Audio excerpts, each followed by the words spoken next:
Welcome everyone to the test podcast. We're going to go over quote unquote raising your vibration, what that actually means, how to remove the sort of woo-woo connotations to this. So our reality, what we experience, is a fraction of the one great same infinity. Everything is a fraction, a fractal, right? It's all the same thing. So source consciousness individuates into our reality. This is matter, sound, heat, the days of the week, the notes in an octave, right? Because everything is the same one thing and split into various intelligent capabilities, we see many things of the same thing, right? I'll try to say that again in a way that makes sense. But so look at this. This is interesting. Basic stuff we'll begin with. What's up, Hadley? What's up, everyone? What's up, Rebecca? Hey, guys. Cree, my man Cree. Let's get on TV. Ocean Floor, welcome. We're going over raising your vibration, right? I use the air quotes because we're going into the science of this in combination with the ancient spirituality, everything you need to know, right? And this is connotated to becoming more creative, intelligent, introspective, capable in acquiring what you want in life, connecting with others, and specifically emotion, because emotion is spirituality. You can almost equate them to each other, right? Emotion is the driving force of our life. It's what gets us into action. And love, right, is the center of our life, because what we like, we're attracted to, right? That's the magnetism of it. That's the gravitas. Energy being attracted to similar energy, right? We see this everywhere. So, what is this? Where is my where is my vibration? Well, it's in every cell, right? We're atoms, but we can specifically look at the nervous system. This is so curious. What's up, Ayo? Ayo, Ayo.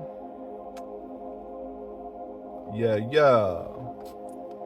Okay, so the chakras. All right, so this isn't Naruto stuff, right? This was the science of yoga. So yoga was more than just stretch and woohoo. All right, It was morals, ethics, the concentration of your energy, bliss states, flying out of your body, extended fasting, just crazy shit that you could do to the body to accelerate your intelligence. And our ancestors were sitting in caves doing nothing but doing this and figuring it out. So we have to contextualize the way that we think about these things before we can actually think about them properly. And any one objective truth that we permanently decide for our lives locks us in an outdated paradigm. Anyway, so this is where your vibration is. Where is my vibration? Where did it go? So, okay. So the root chakra, right? This is protecting the body. This is the intelligence of the animation of our physical body, our rootedness as earth. This is food. This is food being conducted by your individual will. That's why the will is sacred, because you dispose an individual aspect of the one great same will that created the entire universe. Glad I got that sentence out.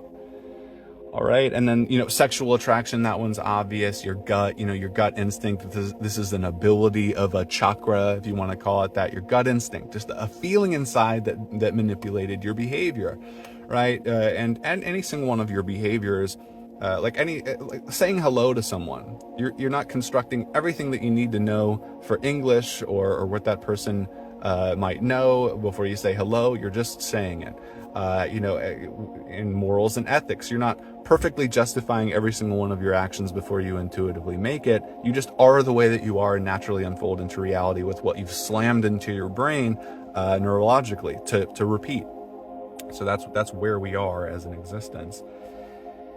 Okay, so this it's the nervous system. This is in the heart. Let's go to the heart. This is where love is synthesized. We know this. We can look at love in the body. You can feel it. You have a subjective sense of it. It pulls you to things. So a blocked chakra, right? If we were looked at a blocked chakra, is a limited synthesis of the emotion or the corresponding intelligence to that area of our nervous system. So a blocked heart chakra, you have difficulty expressing love to yourself. You have traumatic memories that literally damage your ability to synthesize love. And spiritual practice actually goes into these and purifies these memories, purifies this damage, and awakens the synthesis, the overflow of this driving emotion that we call love. Okay? So we know that electricity goes in through our left toe, up through our nervous system, and out through our right toe.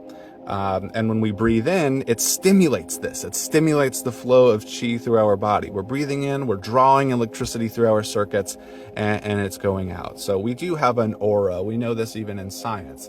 It's our electromagnetic energy. Where it gets murky is the line between ancient spirituality, which is a subjective science, subjective meaning witnessed within. Nobody can actually prove it by like writing it down or showing you something. They have to say things to you. You close your eyes and then you do the experiment yourself. So this is what science was. Science was some guy in your village figured something out and it just became the best idea. Everyone used it.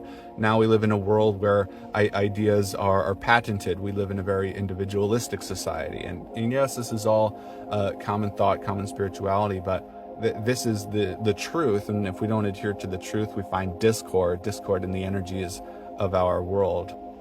So there's reverse entropy. And what's up, everybody new? We're going over my book, How to Upgrade Your Human. This is a little taste. It would mean the world to me if you checked it out through my website. It dramatically impacts my life. I'm sort of philanthropically oriented. I try to provide free education.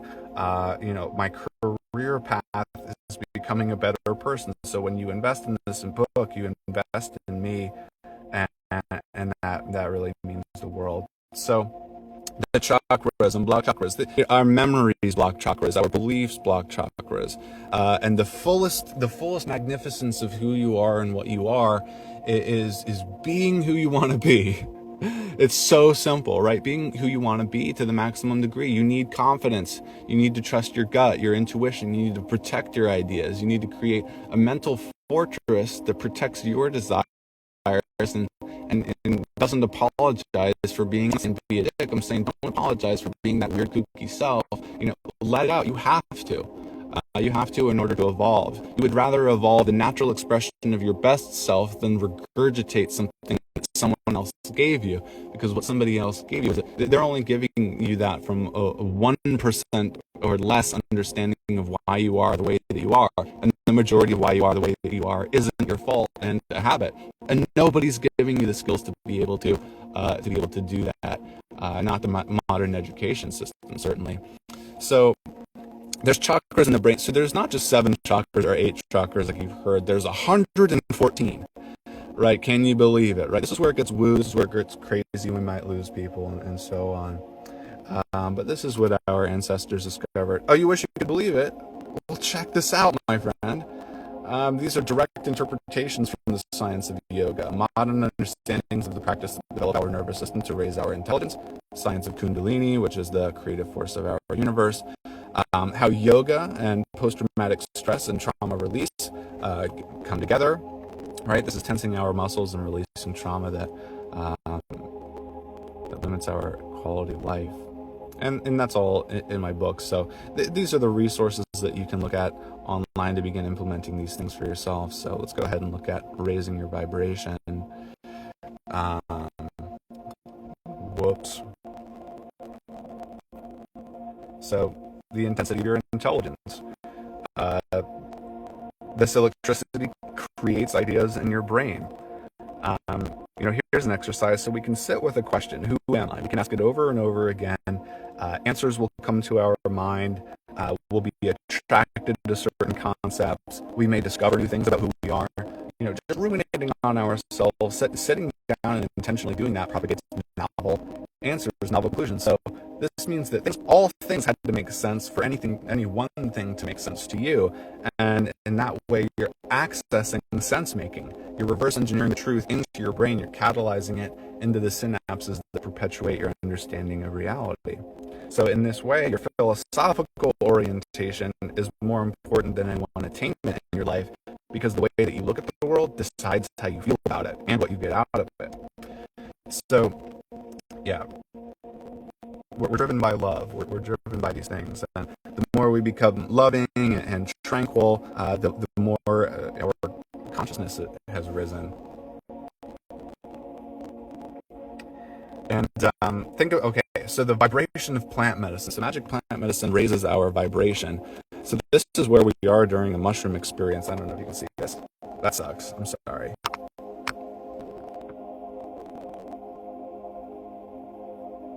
Okay, well, let's start here. So the majority of human beings are around 200. This is, base functioning, able to keep yourself alive, not necessarily creating any novel ideas or transforming society. And then you get like sort of standoutish people who have done the work within, or are in sort of a merited life. And you see novel ideas, you see incredibly confident people, people who are loving, positively oriented politicians. Yes, they exist. Uh, Artists that get in touch with the deepest parts of themselves. These people glow. They have a unique look about them. And this is something that you can create inside of you. The more intelligent you become, the more evolved you are. The more intelligently your body is constructed, right? The body creates the mind. It commands our foods to create the various capacities of our organism. Yay. Okay, so enough on that, because I'm just burning out on explaining the vibration. So that was that. Check out our guide and check out my book, How to Upgrade Your Human, through my website. You directly support free education and philanthropic efforts, and it seriously means the world to me.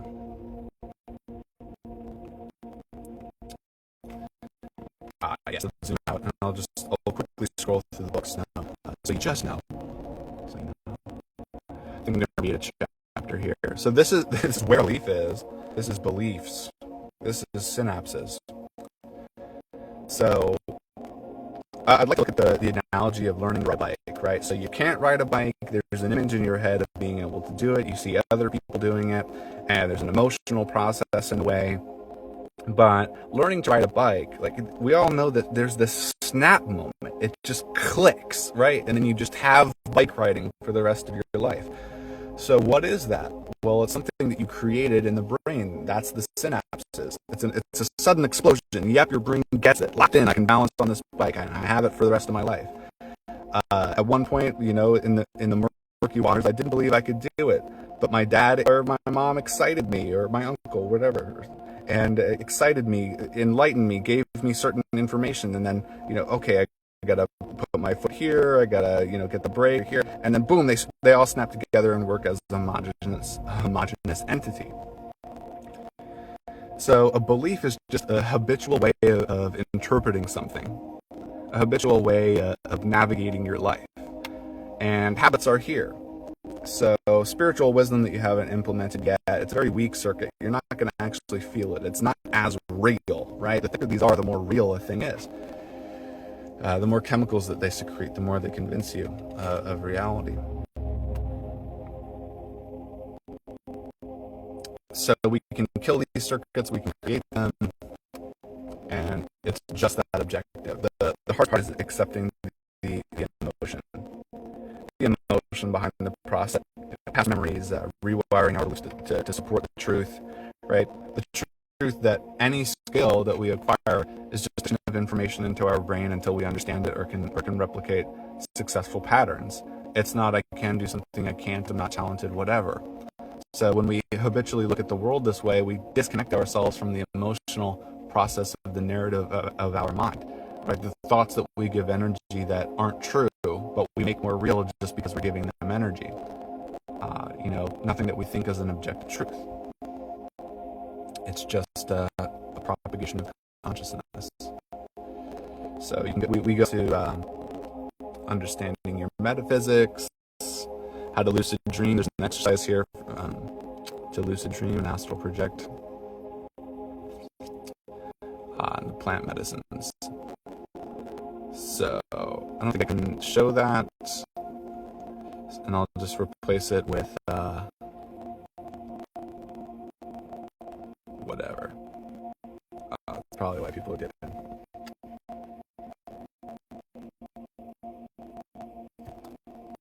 So, has long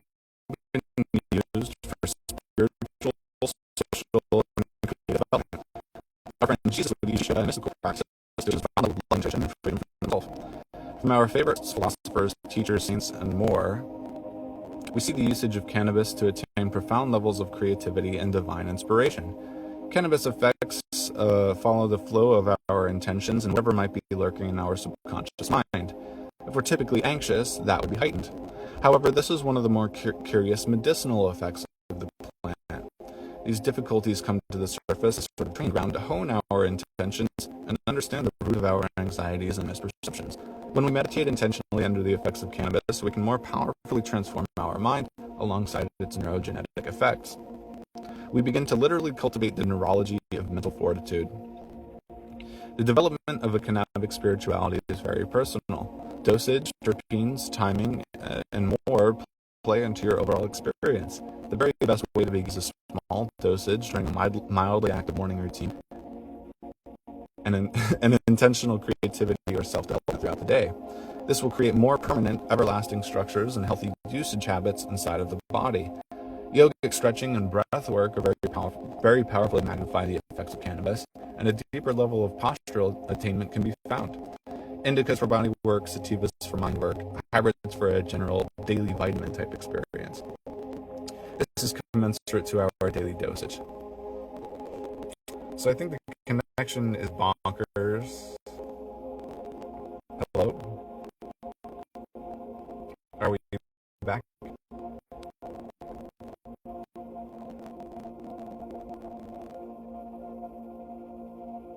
Yes, it does. Yes, it does. So thanks for listening. That was a read through. I'm going to use this live stream for a podcast. Feel free to shoot me a DM with any feedback, anything that you want to see on these live streams, anything that you noticed, any curious notion, anything calling at your heart. Bye.